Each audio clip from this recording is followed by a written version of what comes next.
ወላጅ እናቴን ከስንት ጊዜ በኋላ ካገኘው አሁን ቀሪ ቤተሰቦችን ለማግኘት ገጠር ድረስ ተከትዬ መሄዴ ምን ኖራለሁ ትላለች። በዚህ መካከል ወይዘሮ አልማዝን ተከትላ ገጠር የምትሄድ ከሆነ ወይዘሮ ገነት ሆድ እንደሚብሳትና እንደሚያለቅሳት ከመጀመሪያው አያያዟ ያስታውቃት ነበረ። ያቺ አልማዝ ትብያዋ እኔ መጥቼልሻለሁ፣ ከዚህ በኋላ ማንንም ተከትለሽ መሄድ የለብሽም።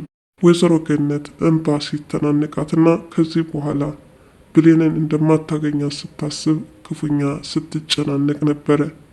ታዲያ በዚህ መካከል ወላጅ እናቷና አሳዳጊ እናቷ ምንም እንኳን ተንበርክካ ምጣ ባትወልዳትም እንደ እናት ግን ዋጋ ከፍላላታለች። ስለዚህ እሷን ማስቀየም አትፈልግም። እንዲህ በዚህ ሀሳብ እየተጨናነቀች የመጨረሻውን ስንብት ልታደርግ ወደ ወይዘሮ ገነት ቤት ያመራች ትመስላለች። ምክንያቱም ወይዘሮ አልማዝን ከከተማ እንድታስወጣት በአቶ ኃይሉ ጭቅጭቅ ውስጥ ስለሆነች አሁኑኑ ቶሎ ከከተማ የማታስወጫት ከሆነ ወዮልሽ ሲል ሲዝትባትና ወይዘሮ አልማዝ ለሕይወታቸውም ሆነ ከሚያገኙት ገንዘብ አንጻር ብሌንን ወደ ገጠር ይዘው መሄድ እንዳለባቸው ሲያስቡ ነበረ። ታዲያ ብሌንን ፍለጋ ከቤት ተቀምጠው ሲወጡ እሷን ሊያገኟት አልቻሉም። ይች ልጅ ግን ልጄ ብትሆን አቃጥላ ትደፋኝ ነበረ፣ ተሎ ደርሼ ተመለስኩ ስትል እስካሁን አልተመለሰችም ሲሉ ሲናደዱና ሲንጨረጨሩ ነበር። ግን እንጂ የብሌን ጉዞ ወደ ወይዘሮ ገነት ይመስላል። የወይዘሮ ገነትን ነፍስም ትታድጋታለች። በተስፋ መቁረጥ ውስጥ የገባችው ወይዘሮ ገነት በረኪናውን ጠጥቼ ለምን አልገላገልም፣ ሕይወት ያለ ልጅ ባዶ ናት ሲሉ ባዶነት የተሰማቸውና አሁን ላይ ምንም እንደሌላቸው ያሰቡት ወይዘሮ ገነት ይችን ዓለምን ለመሰናበት በዝግጅት ላይ ናቸው። ወይዘሮ ገነት ግን ወዲያውኑ ብሌን ደርሳ ይህንን በረኪና በመንጠቅ ሕይወታቸውን ትታደጋቸዋለች በእርግጠኝነት። ለማንኛውም በዛሬው ክፍል እስኪ ቀሪዎቹን ዝግጅት አብረን የምንከታተል ይሆናል። አደራ ክፍል 17 ካየናቸው ውስጥ ቀንጨብ ቀንጨብ አድርጌ ማቀርብላችሁ ይሆናል። ዳግም በሚገባ ታሪክ ሰርቷል። በመጀመሪያ ወደ ሆቴል ቤት ሲወስዳት ቃልን ወዷት እንዳልሆነ የታወቀ ነገር ነው።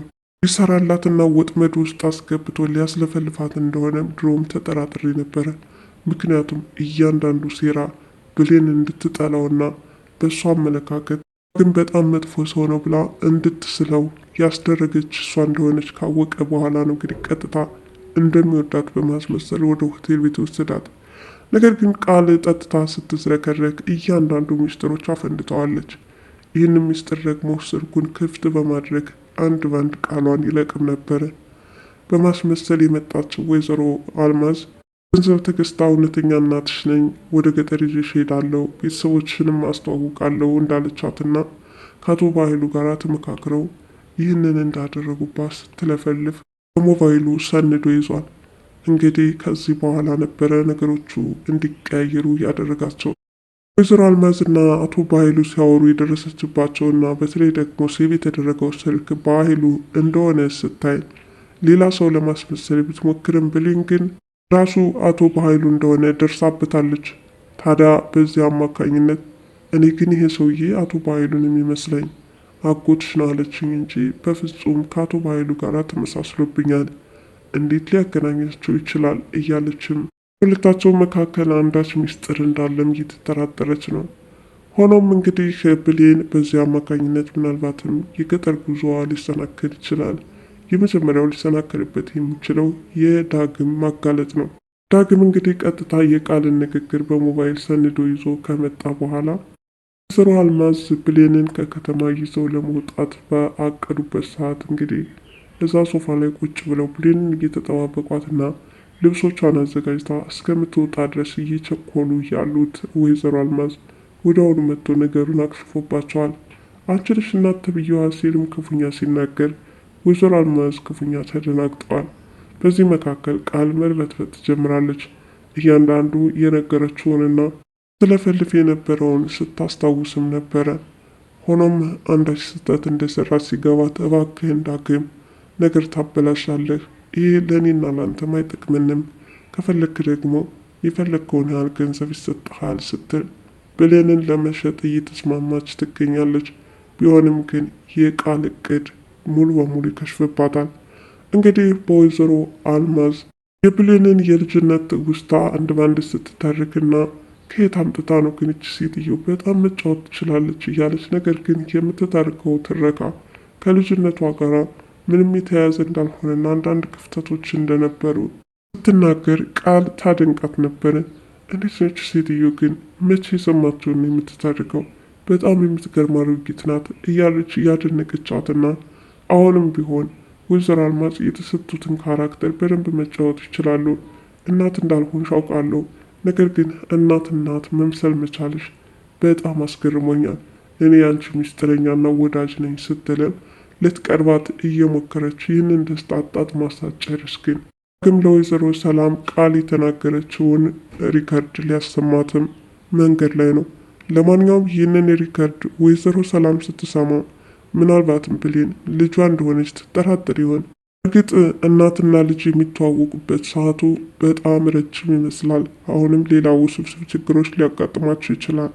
ብሌንም ነገሮችን እያመሳከረችና ከአንዲት እናት የማይጠበቅ ወይም ደግሞ ወይዘሮ ገነትንም ስታገኛት እንደ አንድ አሳዳጊ ከማመስገን ይልቅ በጣም እየተነጫነጨችባትና ጭራሽ እንደውም እዛ እናት ነኝ ብላ ሁለተኛ ከብሌን ፊት እንዳትታይ የምታደርገው እንቅስቃሴ ብሌንን ይቺ ሴትዮ ግን እናቴ ናት አይደለችም፣ እንዴት አንዲት እናት በዚህ ልክ ልታመነጫጭቅ ትችላለች የሚለው ሀሳብ እየተወዛገበባት ይገኛል። መጀመሪያው ወይዘሮ ገነት መጥታ ሳለ ከእንግዲህ በኋላ እሷን ተከትለሽ አትሄጂ፣ እኔ አለው ካጠገብሽ መተንከራትቼ እዚህ ደግሞ አንቺን ፍለጋ ብዙ ወጣው ወረድኩኝ፣ ከእንግዲህ በኋላ እኔ ያለው ከጎንሽ በማለት ብሌን ወይዘሮ ገነትን ተከትላ እንዳትሄድ ማዝ የምታደርገው መከላከል። በተጨማሪም አቶ በኃይሉ ስልካቸው ላይ ደውሎ እንዴት የሰው ስልክ ታነሻለች በማለት ለዛውም ከ10 ዓመት በኋላ እንደ አንድ ልጅ ማለት ነው በዛ ልክ ስታመነጫጭቃትና ከአንዲት ከናፈቀች እናት የማይጠበቅ ነገር ስታደርግ ብሌን እናቴ ወይስ አሁንም እንደተለመደው ድራማ እየተጫወቱብኝ ይሆን የሚል እቅድ ሳይኖራት አይቀርም። ወይዘሮ አልማዝና አቶ ኃይሉም እንግዲህ ጭቅጭቃቸው በጣም እየጨመረ መጥቷል ማለት ነው። ምክንያቱም ወይዘሮ አልማዝ ቶሎ ፈጥነው ከከተማ ብሌንን ይዘው መውጣትና ደብዛውን ማጥፋት ይፈልጉ ስለነበረ ይህንን ማድረግ ባለመቻላቸው አቶ ኃይሉ ወይዘሮ አልማዝን የሚያውቋት ይመስላሉ። ባለፈውም ክፍል ያዘዝኩሽን በተግባር የማትፈጽሚ ከሆነ ወስጄ ከዛ ሰካራም ባልሽ የሚቀላቀልሽ በማለት ጉርቧን አንቆ እንዳስፈራራት አቶ በኃይሉ ወይዘሮ አልማዝን የሚለቃቸው አይመስልም። ሌላኛው ሳሚ ብሌንን በጣም ነው የሚወዳት። በባለፈውም አቶ በኃይሉ ብሌንን በሚያሰቃዩትና እንዲሁም በሕይወቷ ምን አይነት ድራማ እያከናወኑባት እንደሆነ ሲያስብ እያሳዘነችው መጥታለች። በዚህ መካከል በውበቷም እየተማረከ መጥቷል። ታዲያ ማንነቱን ባለማሳወቅ እንደሚወዳት ሲገልጽላት ብሌን ፈቃደኛ እንደሆነች ስታወራው ነበረ። ዛሬ ላይ እሷን ማግኘት እንደሚፈልግ በር ላይ ቆሞም ሲጠባበቃት ነበር። ይህን ብሌን እስከማይስ ድረስ ቸኩያለሁኝ፣ እንዴት እንደምታምሪ እኮ ደግሞም እንዴት እንደናፈቅሽኝ እያለ እሷን ማግኘት እንደሚፈልግ እየተናገረ ነው። እንግዲህ በዚህ መካከል ብሌን ወደ አሳዳጊ እናቷ ወደ ወይዘሮ ገነት ልትሄድ መንገድ ላይ ናት። በር ላይ ሆኖ እየተጠባበቃት ያለው ሳሚ ግጥምጥሞሹ ምን ሊመስል እንደሚችል ያው በቀጣይ ክፍል ነው የምንመለከተው። በነገራችን ላይ ብሌን ቆም ብላ የምታወራም አይመስልም። ቀጥታ ወደ ወይዘሮ ገነት ልትሰናበታትና ከዚህ በኋላ ከእናቴ ጋር ወደ ገጠር ሊሄድ ነውና ቻው ልልሽ ነው የመጣው ስትል ከወይዘሮ ገነት ቤት ስትከሰት ያኔ አሳዳጊ እናቷን ከሞት ትታደጋታለች። የገጠሩ ጉዟም ሙሉ በሙሉ ይሰረዛል። በዳግምና በብሌን መካከልም እሳቱን በማቀጣጠል ሁለታቸው እንዲጣሉ አደርጋለሁ የምትለው ቃልም ነገሮቹ ሳይሳኩላት እንዲሁ ይከሽፉባታል። ስራዋም ይጋለጣል። በቀጣይ ክፍል እስከምንገናኝ ድረስ ለዛሬ አደራ ድራማ ክፍል 17 ይህንን ይመስል ነበረ። እናንተ ስለ ብሌን የተሰማችውን ሀሳብ ግለጹልኝ። ብሌን ከእናቷ ጋር እንድትገናኝ ዳግምም ቢሆን ወይዘሮ ገነትን እንዲያውቃት ሁለት አሳዛኝ ልጆች ለዛውም ባልዋሉበት በደለኛ እየተደረጉ ግፋቸው ቀን በቀን እየጨመረ መጥቷል። እርግጠኝነት አቶ ኃይሉ የዛሬው ነገር ባይሳካላቸው ቀጣይ ደግሞ አንድ ነገር ማቀዳቸው አይቀርም።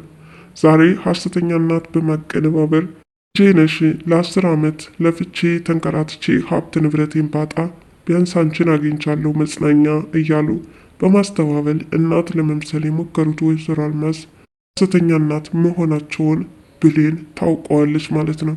ይህንን ስትሰማ ምን ሊሰማት ይችላል? ይህን መስማት ከባድ የልብ ስብራት ነው።